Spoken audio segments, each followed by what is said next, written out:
Hoje nós vamos falar sobre algumas coisas que tem gente que quase faz que nem criança, assim, ó, não quero ouvir, não quero ouvir, não quero ouvir. Mas é muito importante.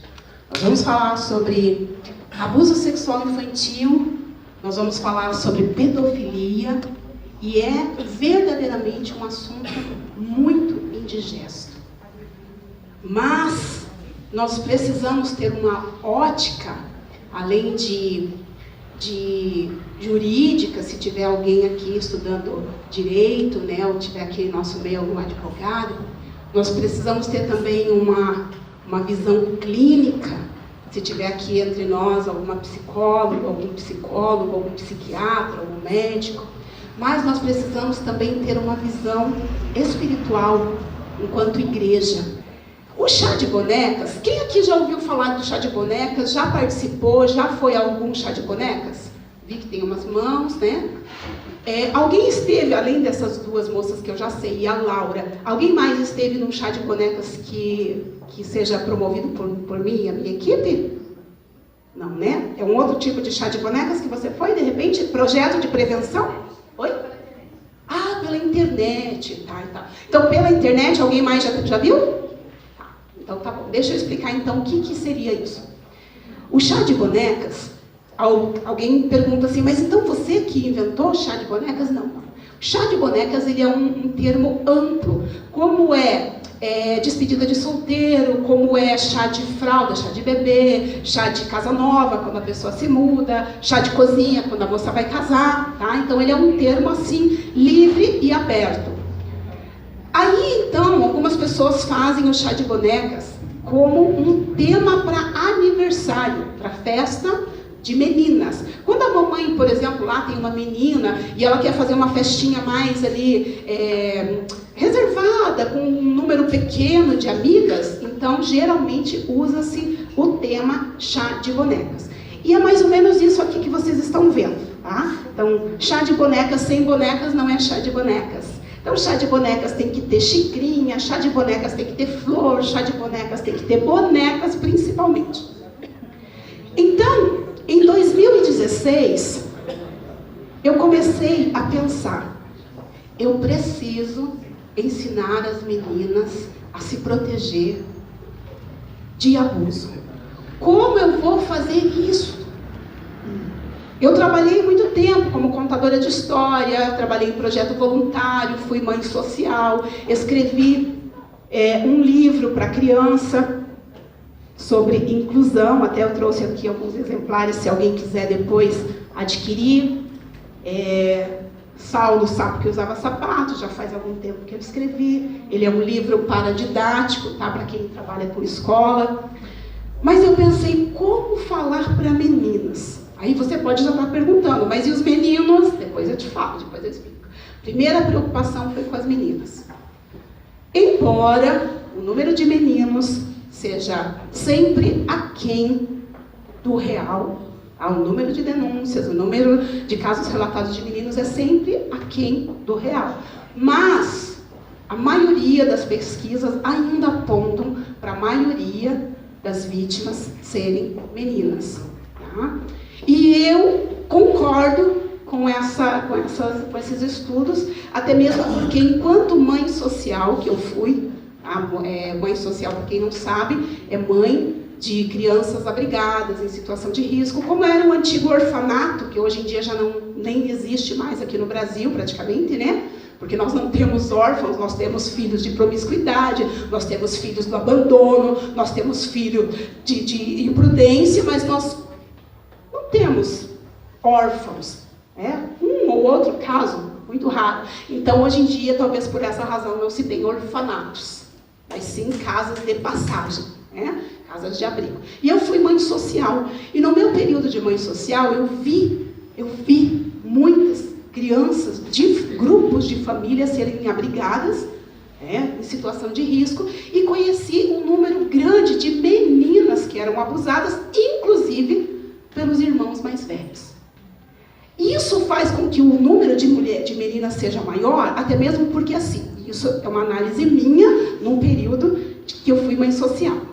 Então, o que acontece é assim, Embora possa acontecer, mas dificilmente uma menina põe em risco o seu irmãozinho mais novo, tá? Quando ele está cuidando, quando ela está cuidando, quando ela é responsável. A mãe, imagine aí, por exemplo, uma mãe sai para trabalhar e deixa uma menina de 12 ou 13 anos cuidando dos seus irmãos menores, que são todos meninos, né? Ou tem lá no meio um menino. Dificilmente aquela menina põe em risco a segurança daquele menino. Mas é muito comum que os meninos acabem fazendo isso. Talvez você esteja pensando, Cida, não é bem assim. Muitas vezes isso acontece, gente, até não é por questão de, então esse menino é um pervertido. Não. Alguém aqui já ouviu aquela expressão, a ocasião faz o ladrão? É mais ou menos isso. A sexualidade do menino, a sexualidade do homem é diferente. Não adianta a gente dizer que é tudo igual, porque não é. O homem é muito mais visual do que a mulher. E vocês já devem ter lido sobre isso, não preciso eu ficar aqui falando, né? E para o menino, principalmente o menino que está ali se desenvolvendo, os hormônios ali a 1000 por hora. Então, aquela situação ali pode ser um agravante. E, infelizmente, essa é uma das coisas que a gente vê muito descuido. Muita mãe. Daí você pode dizer, mas eu faço o quê? Se eu não tenho com quem deixar? Eu digo, bom, talvez seja a hora então de conversar, tá? De dizer mesmo, olha filho, você é o mais velho, cuide da sua irmã. E pode até acrescentar o ai de você. Cada mãe deve conhecer seus filhos. Se não conhece, é porque está faltando análise. Está faltando parar para analisar quem são seus filhos. Mas bem, então foi assim que nasceu. Primeiro, a preocupação de ensinar meninas. E eu pensei, então, eu precisava de um tema que fosse aceito em qualquer esfera, em qualquer região, onde tivesse uma menina que ela pudesse se identificar. E nós trabalhamos no projeto Chá de Bonecas com meninas de 4 a 12 anos. E uma pergunta comum é, mas menina de 12 anos não está fora? Imagine, chá de bonecas para menina de 12 anos? Pois eu vou dizer para você que essa foi uma das estratégias também. Por quê? Alguém aqui já ouviu falar do ECA? Eu imagino que sim. O Estatuto da Criança e do Adolescente e a nossa lei brasileira compreende uma criança de que idade? A que idade? Até que idade? Alguém aqui arrisca? Até os 12 anos. Até os 12 anos. Criança. Irmã, mas é que você não sabe que a minha filha... Pois é, o salto dela pode ser tão alto quanto o de uma moça, de uma mulher casada, pode até ser. A maquiagem que ela faz pode até ser tão bem feita quanto qualquer jovem, mas ela é uma criança. E nós precisamos trabalhar na contramão disso, gente. Nós precisamos, como igreja, nós precisamos, porque a adultização é um dos aspectos que facilita, inclusive. Alguém pode discordar, mas as nossas crianças estão sendo adultizadas e erotizadas precocemente.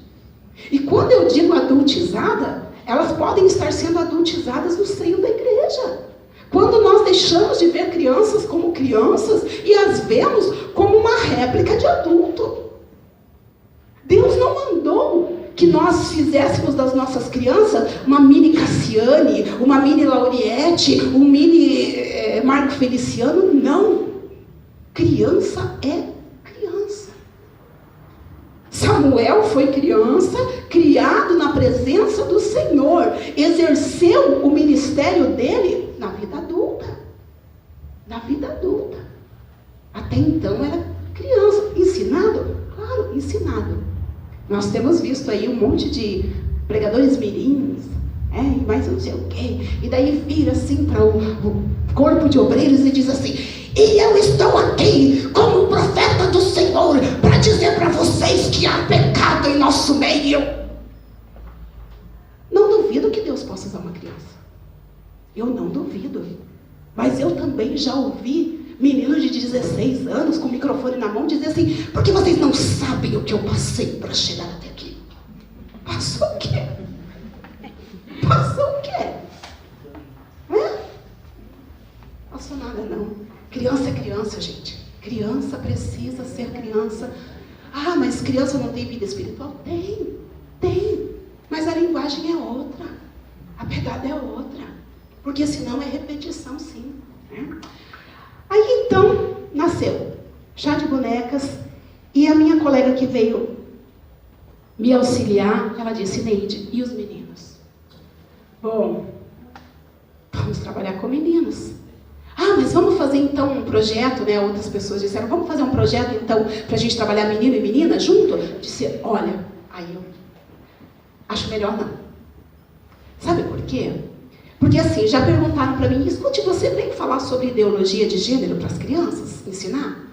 Se a gente te convidar, você vem? Eu disse: não.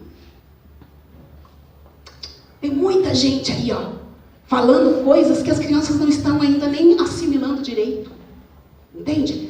Ideologia de gênero é conversa de gente grande. É para eu falar com a mãe: ó, mãe, cuida aí, hein, mãe. Cuida aí com o que vem da escola da tua filha. Mãe, cuide aí de como você tá. É assunto de gente grande. Entende? É assunto de gente grande. Aí, a ideia foi: então tá bom, vamos fazer o seguinte: menina, menina, menino, menino. Menina é a cara da menina. Aí menino, o que nós vamos fazer com meninos? Carrinho, bola. Eu falei: olha, vamos ver alguma coisa que a gente possa trabalhar, algo que Deus traga pra gente. E Deus trouxe então, através da minha colega, o Encontro de Heróis. E lá nós falamos sobre o herói dos heróis, Jesus. E nós falamos também sobre o poder que os meninos têm. O poder de dizer não. O poder de recusar toques íntimos. Porque a suma do projeto é isso aqui, ó. Nós temos então uma menina que é... faz esse favor. A Coralina. Opa, caiu ali tudo. Não tem problema. A Coralina, ela é uma boneca de dupla face. E quando as meninas chegam, elas recebem cada uma boneca assim, de dupla face. Porque quando nós ganhamos abraço, beijo de quem a gente ama e que nos ama, o nosso coração fica feliz. Mas se alguém faz uma maldade e toca em partes do nosso corpo que não deveria, o nosso coração fica triste. E a Coralina também é assim. Se o coração está triste, ela está triste. Se ela está triste, não tem como o coração ficar feliz.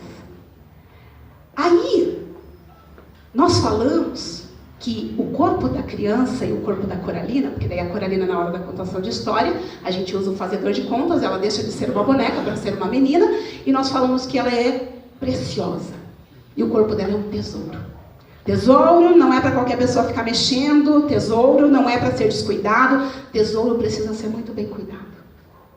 E esse tesouro possui partes íntimas. Aí nós sugerimos a criança a dizer se ela sabe quais são as partes íntimas. E é aí onde algumas igrejas, alguns pastores têm medo de nos levar. Porque pensam que nós vamos ensinar sexo para a criança. Não, nós ensinamos sexualidade. E ensinar prevenção de abuso sexual infantil, sem que as crianças saibam que existem partes do corpo delas que não podem ser tocadas, não podem ser mexidas. Não é prevenção, não adianta. É a mesma coisa que ir ao médico, o médico receitar um remédio 3 vezes ao dia, você tomar uma vez e achar que vai resolver. Então nós ensinamos. Mas nós fazemos assim. Eu pergunto para as crianças, para as meninas: então, vocês sabem quais são as partes íntimas do corpo? Aí fica aquela divisão, assim. Por isso a gente faz separado também, porque as meninas ficam mais tímidas. Aí eu pergunto, como chama essa parte aqui da parte do corpo da menina? Aí nós esperamos que elas falem. 1, 2, 3 exemplos. Como chama essa parte do corpo da menina? Que também é uma parte íntima. Aí a gente espera que fale. Bumbum, popô. Aí nós trazemos também o nome correto. Então, como é? Alguém aqui sabe me dizer? Como chama essa parte íntima do corpo da menina?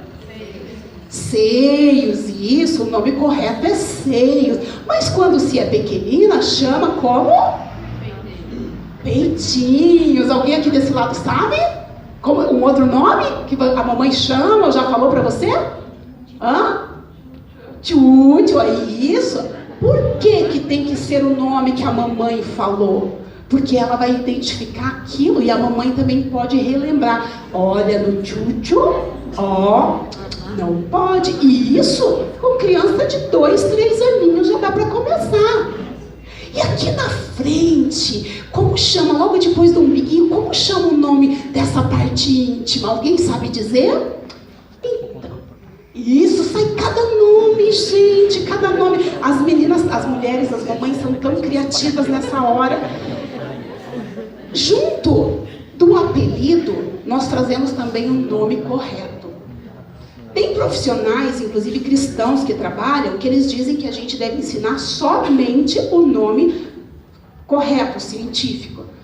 Eu acho um pouco desnecessário. Por quê? Porque ela não usa no dia a dia. A criança não usa vagina, pênis e ânus no dia a dia.